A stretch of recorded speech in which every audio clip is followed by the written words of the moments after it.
皆さんごきげんよう、上川薫です。今回取り上げる話題はパリオリンピックについての話題を取り上げていこうと思います。フランスで行われているパリオリンピック大会は東京大会の次にある大会です。そうしたこともあって前回の東京大会との比較がなされる場面が多いです。特に差が出ていて話題となっているのは開会式でしょう。前回東京大会における開会式では残念ながら練りに練った内容といったものが一旦破棄されたことから最終的にはある程度トゲのないような形で、しかし見栄えもあまりしないものへと最後には変貌してしまいました。そのため日本でも世界でも特に評価されることなく、いわゆる穏当な形で終わってしまいました。しかし、今回のパリオリンピックについてはそうした意味で非常に物議を醸す内容となりました。フランスは主にアメリカに対しては特に自国文化を主張し、その独自文化性といったものを強くアピールするのですが、今回の開会式に際しては、アメリカからスーパースターであるセリーヌ・ディオンとレディー・ガガを採用し、特に最後のセリーヌ・ディオンの歌声には世界中で注目され話題となりました。しかしそれは同時にフランス文化の自己主張をかなり取り下げたものとなり、フランスが今回の大会に際していわゆる工業的な成功といったものを目指した場面がありました。しかし、同時に物議を醸しているのはその部分だけではなく、キリスト教徒を侮辱しているのではないかといったところも大いに話題になりました。それは開会式が行われた当日だけの話ではなく、その後も何日にもわたってあの内容には問題があった。いやいやそうではないといったいわゆる賛否両論が巻き起こる形となっています。キリスト教における非常に重要な場面の一つ、最後の晩餐。イエス・キリストの最後の夕食風景だとされる絵、それをパロディにしたかのような姿といったものが多くのドラァグクイーンらによって演じられていることから侮辱ではないかといった声が上がりました。こうした不満の声はフランス国内のカトリック教徒からも出ましたし、また特にアメリカにおいては政治家たちが積極的に問題として取り上げています。ただ同時に大会協会としては、あれはキリスト教における最後の晩餐を演出したものではなく、ギリシャ神話におけるディオニソスの祝祭や共演といったものを描いたもので、決してキリスト教における最後の晩餐ではないという話をしています。ただ、最後の晩餐だと受け止めた人たちに対して、そのように受け取れるような形になってしまった演出そのものについての謝罪を行っています。こうしたことから、キリスト教系もしくはそれらの人たちを気にする企業などもスポンサーから降りるなど騒動は未だに広がり続けています。ちなみにこうした賛否両論を巻き起こした開会式については、賛否両論と言いましたが、インターネット上では基本的に批判的な行為が多いので、じゃあ賛同している側の人はどんな人がいるかという話も一応しておきましょう。どうしてもエコーチェンバーといって自分の声と同じような人たちというものに囲まれていると、あの開会式には問題があったじゃないか、一体誰が賛辞を送っているんだと思われるかもしれません。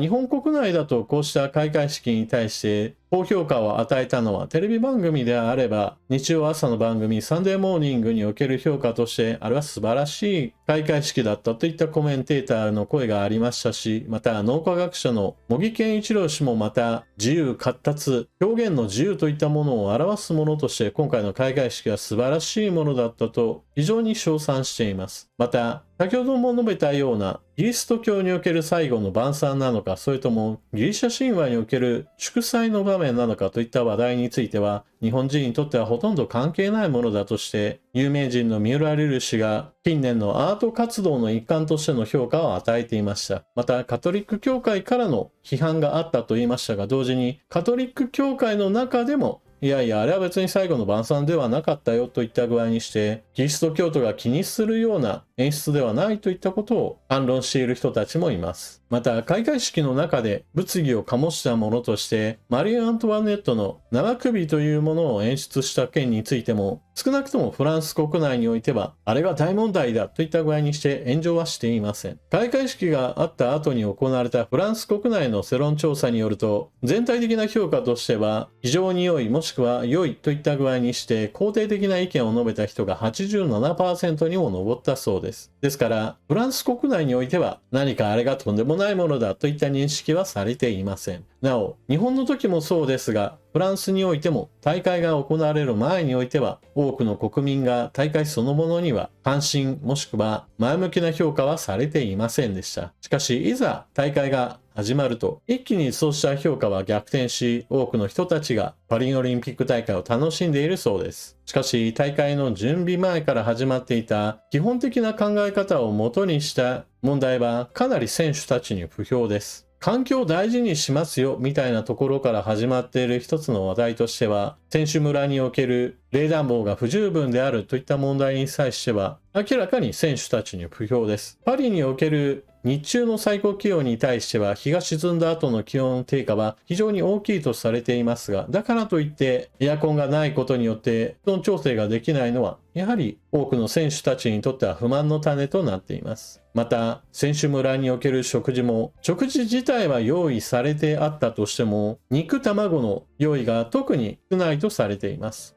一方においてビーガン食については非常に充実しており、動物性タンパク質ではなく植物性のタンパク質についてはある程度確保されているという話がされています。このあたりもちょっと偏った考え方といったものが反映されていて、肉卵類についてはあたかも悪者かであるかのような排除が進んでいるといった点が指摘されています。しかもビーガン食系の植物性タンパク質に対する扱い方も不十分で、味付けといった問題では、これが本当にフランス料理なのかと思えるほどにまずいといった話もはっきりとされています。こうした選手村における食事面での不満は、前回大会である東京大会との比較がなされており、多くの選手たち、特に大会に何度も出るような人たちにとっては、前回東京大会のご飯は美味しかったなという話がよく聞かれているそうです。そしてオリンピックにおいては、基本的にはスポーツ大国と呼ばれるような国がメダルの獲得数は上位になるのが普通です。しかし、大会が始まって序盤においては、日本の得意種目である柔道をはじめとした個人競技におけるメダル獲得数が伸びたこともあり、現在日本が金メダル6個とアメリカや中国といった国を抑えて金メダル獲得数1位になっています。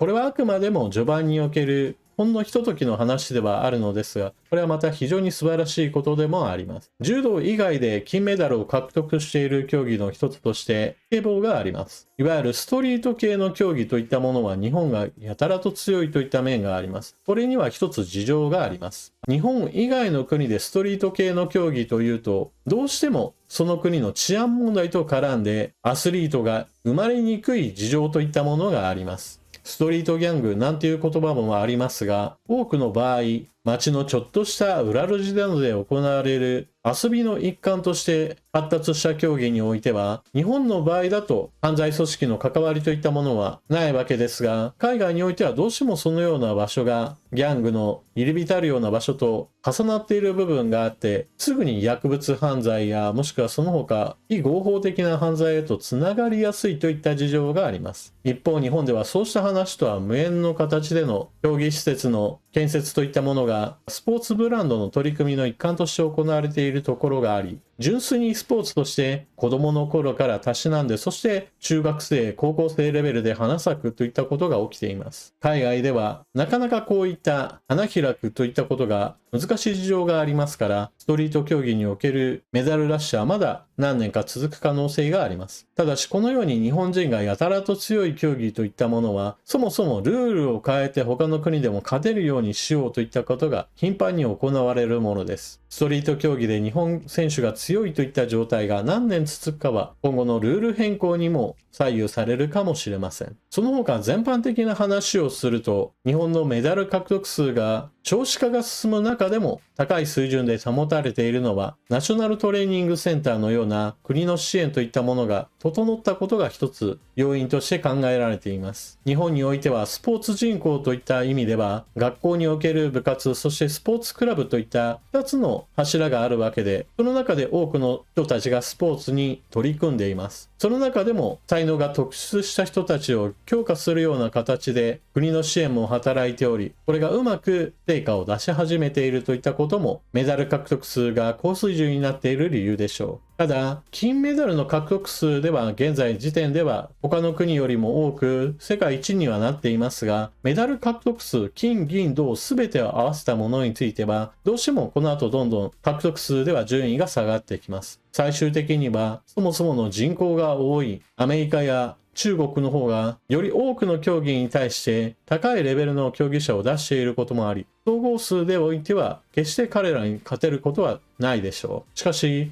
別に日本としては全競技で金メダルを取ろうと狙っているわけではありませんから、そうした意味では力を入れているところである程度の結果を出しさえすれば、それはそれで良いと思います。一方でメダルが取れていないところにおいても日本の活躍が期待されています。例えば男子サッカーについて言えば、決してメダルをどんどんと取れるような成績を残してはいません。しかし予選における戦いでは強豪国を破っており、準々決勝進出を決定しています。その試合内容としては、南米で勝ち上がってきたパラグアイに対して日本が5点を取って勝利するなど目覚ましい成果を出しています。しかも他のチームと違って日本の場合だとオーバーエイジ枠といって23歳以上の選手については1人も入っていないような状態での勝利ですから、これもまた世界的にも注目されています。ちなみにこうした日本の活躍によって割を食っている国もあります。その代表的な国がブラジルでしょう。世界各国で様々な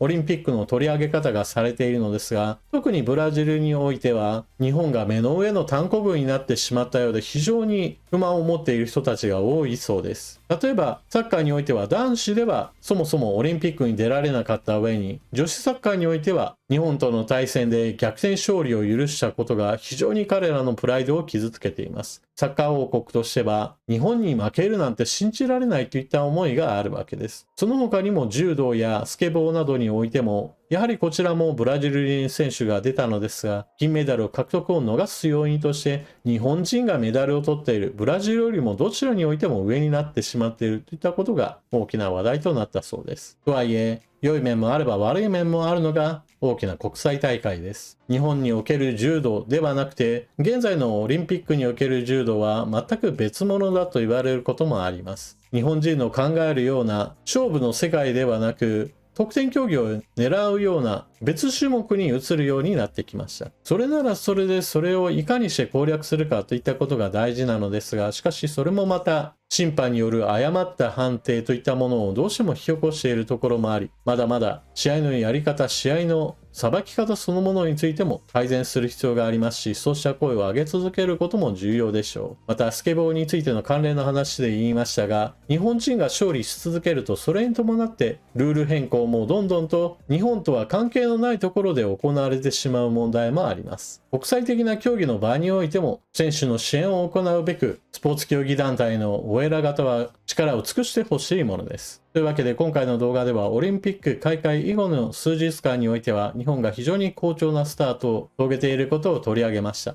オリンピックに対してどのような見方をするかは人それぞれなのですが、できれば大いに楽しむ方が私は良いと思います。何でもかんでも悪い点ばかりを見出してそれに対して批判ばかりするといったことも人によってはしているでしょうが、腹を立てるよりも喜びを見出す方が絶対健全です。あとはスポーツの生中継を見ているとどうしても深夜帯まで起きることになりますので、ぜひとも体調管理だけはお気をつけください。それでは今回の動画はここまで。最後までご視聴いただきありがとうございました。チャンネル登録していない方はぜひともチャンネル登録よろしくお願いします。それでは次の動画でまたお目にかかりましょう。またね。